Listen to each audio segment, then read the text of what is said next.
Hi, it's William from Sunaca Thinkspace, Tools for Your Mind and Heart. We help you to use your brain to think better so you can get better results. This week's question comes from Jack L. He writes, my employees seem to get into conflict a lot. It was a yelling match between two of them, and I actually get in there and physically pull them apart. I don't think it's my job to be a referee at work every day, but I'm at a loss to deal with it when passions boil over, including my own passions. Sometimes I just want to strangle these guys. I get so angry. Any suggestions or tips that I can use? Okay, well, first, don't strangle anybody. You could end up in jail doing that. Secondly, I can totally empathize. I mean, you know, one of the reasons why I get into this kind of work in the first place is not because I'm so perfect and I can do all these techniques masterfully.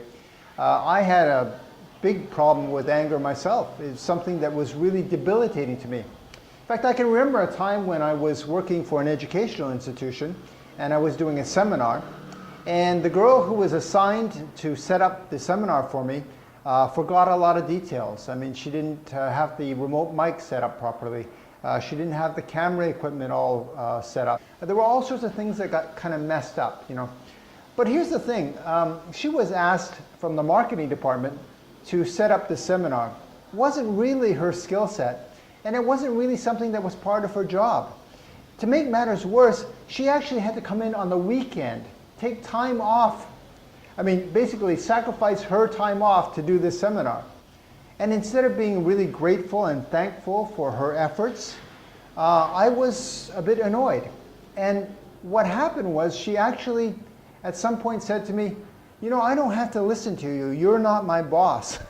So you know clearly that that discussion didn't go well. And you know, for the rest of that month actually, all my requests for marketing, it could be my imagination, but it seemed like everything that I asked for them came a little extra slow.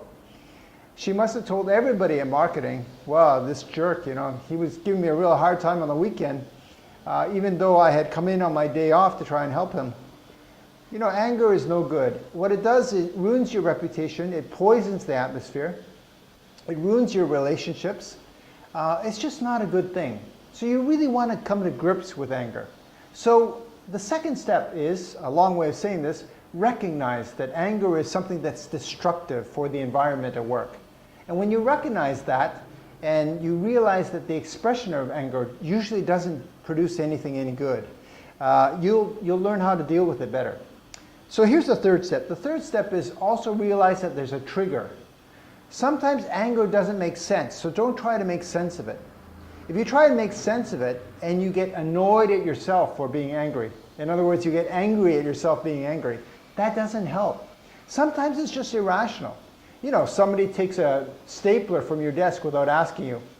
Well, maybe that brings back some childhood memories of when they were playing kickball from you and making fun of you and saying, nah, nah, nah, nah, nah, come get it. And the kids made fun of you. And now suddenly you're having a meltdown just because someone borrows a stapler from your desk. It doesn't make any sense. But be aware that sometimes we just get triggered. Don't try and make sense of it. Just try to recognize the anger is there. Now, step 4, get out of there. Don't let your boiled anger seethe over and show for everybody. Extricate yourself from the situation. Physically remove yourself. And then deal with the anger. Give yourself maybe 2 minutes, 3 minutes to really feel the anger. Let yourself just vent. If you need to, you might want to go and write yourself an email. Send it to buttface@norealemailaddress.com. And just write out all your grievances, whether they're reasonable or not. Just get everything off your chest. And then later, maybe after a day or two, if it's really useful to have some of that information sent to a real person, fine, send it. My guess is that probably venting that emotion is not really going to yield anything useful in terms of offering constructive criticism. My guess is you probably won't send it. Well, that's fine. The key is to have a non-regrettable way of venting your frustration. So finally, the final step, step 5, what you want to do with your anger is you want to really understand it. You really want to take this as a learning opportunity. So there are 4 rules that will allow you to be angry. The first rule is that you have a rule. You have a rule and it's the right rule. So if your rule is nobody takes anything off my desk without my permission, okay, and you believe that's the right rule, fine. But think about it. Maybe it's not the right rule. Maybe that's a little bit too easy for you to be set off. Maybe have a little bit more relaxed attitude about having the things on your desk, just for an example. Now the second thing is you've also got to communicate that rule to others. If somebody breaks your rule but they're not aware of your rule, you really have no right to be angry.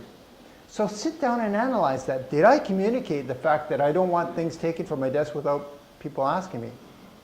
The third thing is, okay, maybe I've communicated, but do they agree? Maybe the other person doesn't agree. Maybe the person says, hey, all that stuff on your desk, that's part of the company. And if I want to use stuff on your desk, I'll use it. It's all part of the company equipment. So I don't agree with your rule. So fine. But even if you've got the right rule, it makes sense, and you've communicated, and the other person agrees, sometimes if somebody breaks a rule, it's not even worth it to worry about it. Maybe the thing is so small, so petty, it's not worth poisoning your relationship over that. And so step 4 is you've got to think, is it worth it? Okay, just to review very quickly. First, accept your anger. Don't fight with it. Just understand that that's a natural course. Second thing is go away and vent your anger in some fashion. The third thing to do is make sure you understand that it's a trigger. Okay, there's a non-rational reason usually behind the anger, and often it goes back to childhood or experiences you've had in your past, and it sets you off. The fourth thing is go write an email. Do something that's really crazy. Just get everything off your chest.